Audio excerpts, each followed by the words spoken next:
Minor minor minor એટલે ગૌણ વિષય, મેજર વિષય નહીં, માઇનોર ગૌણ વિષય. Minor 113, minor 113. ભણી ગયા બહુ દાડા, 15 દાડા. કયું છે બોલો? માઇનોર 113 કયું ભણ્યા આપણે? ખબર નહીં, એવું ના ચાલે, મેં ઘણું બધું ભણાવ્યું. માઇનોર 113 કયું? નીતિ શતક. નીતિ શતક. હા ને, લખો માઇનોર 113 નીતિ શતક. હું બોલું એ પ્રમાણે લખવાનું, કારણ કે ટાઈમ ટેબલ તમારે એ પ્રમાણે શોધવું પડશે ને. આ મારો ડ્રોબેક છે, જલ્દી જડે નહીં. અને નંબર છે 113, બરાબર. હેડિંગ મારો, હેડિંગ મારો નીતિ શતક. નીતિ શતક. પછી બાજુમાં ડેશ કરીને લખવાનું ભર્તુહરિ કૃત. એના રચયિતા કોણ છે? ભર્તુહરિ.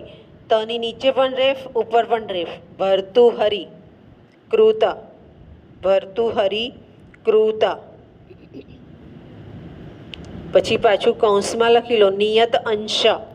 નિયત અંશ. નિયત અંશ એટલે જે નક્કી કરીને આપ્યા છે એ શ્લોકો. મેં તમને પહેલાં કહ્યું હતું કે તમે ચોપડી લાવશો એટલે સળંગ 1 2 3 4 એમ 60 સુધી લખ્યું હશે, એને શું કહેવાય?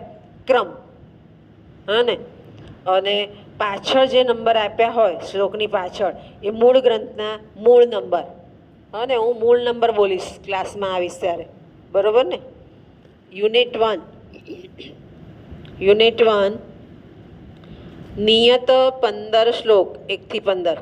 નિયત 1 થી 15 એટલે જે નક્કી કરે છે નીતિ વિષયક એ જ. કોઈ 3 5 એમ નંબર આવે તો આપણે લેવો પડે, કારણ કે નીતિના છે જ લેવાના છે. 1 થી 15. હવે એની અંદર ભાષાંતર, સમજૂતી, ટૂંકનોંધ, સવાલ જવાબ બધું આવી જાય. હા ને. યુનિટ 2 16 થી 30. યુનિટ 2 16 થી 30. યુનિટ 3, યુનિટ 3 31 થી 45. 31 થી 45. યુનિટ 4 46 થી 60. 46 થી 60. હવે ત્યાં બાજુમાં લખી લો યુનિટ 4 છે ત્યાં સેલ્ફ સ્ટડી. સેલ્ફ સ્ટડી સમજી લો. સેલ્ફ સ્ટડી એટલે શું? એક સવાલ હું આપીશ તમને, મેં તમને નોટના ભાગ કરવાના કીધું હતું ને એ પ્રમાણે. એ સવાલ હું સમજાવીશ કે આ રીતે એનો જવાબ છે. તમારે હું સમજાવીશ, ટાઇટલ પેજ બનાવવાનું અને અસાઇનમેન્ટમાં લખીને મને આપવાનું. એ તમારે નોટમાં નોંધી લેવાનું. પ્રશ્ન જવાબ મને નોંધીને આપવો પડશે. પણ A4ના પેપરમાં જ ફાઇલ પેપર આવે છે ને, A4 હોય. ફાઇલ પેપર ના લો તો તમારે ફૂલસ્કેપ ચોપડાનું લેવાનું, પણ નાનું મોટું પેજ નહીં લેવાનું, A4 પેજ જ લેવાનું. અસાઇનમેન્ટ લખીએ ત્યારે ટાઇટલ પેજ હું જણાવીશ. હા ને, બરાબર. એટલે ત્યાં આપણે એક સામટા 2 કામ કરીશું, સેલ્ફ સ્ટડી અને એસાઇનમેન્ટ.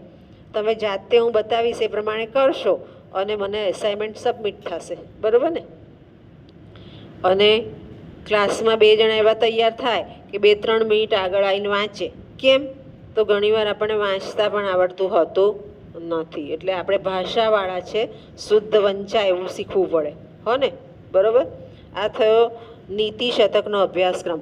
હવે તમારે જે પેપરો ભણવાના આવે એ મેજરના 2, બરાબર. 111 112. માઇનરનું આ 1 113.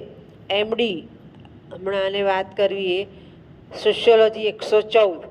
એની જોડે હું કેવડાવું છું એ પ્રમાણે જોજો. ત્યાર પછી AEC ઇંગ્લિશ. ઇંગ્લિશ આપ્યું ને તમને, પંચતંત્ર નહીં. હા, મગજમાં જ કાઢી નાખજો. AEC English 115. SEC સ્કિલ એ 116 અને IKS 117. IKSમાં હેમાબેન આવશે, બરાબર. હો ને, એ પ્રમાણે જવાનું. 7 પેપર કરવાના અને સાથે સાથનું એમાં પહેલાં 4 બોલી એ 50 માર્ક કોલેજના અને 50 માર્ક યુનિવર્સિટીના, એ રીતે પેપર આવે. પાછળના 3 બોલી એ 25 માર્ક કોલેજના અને 25 માર્ક યુનિવર્સિટીના, એ રીતે આવે. પહેલાં ક્લાસ આપતા હતા, ટકા આપતા હતા, પણ એવું કંઈક નક્કી કર્યું છે કે છોકરાઓ નિરાશ ન થાય એટલે ગ્રેડ આપે છે. O, A, B, B+, A+, અને એ પ્રમાણે ગ્રેડ આવે છે. બરાબર. હવે આપણે છેલ્લે શું કર્યું તું જુઓ. છેલ્લે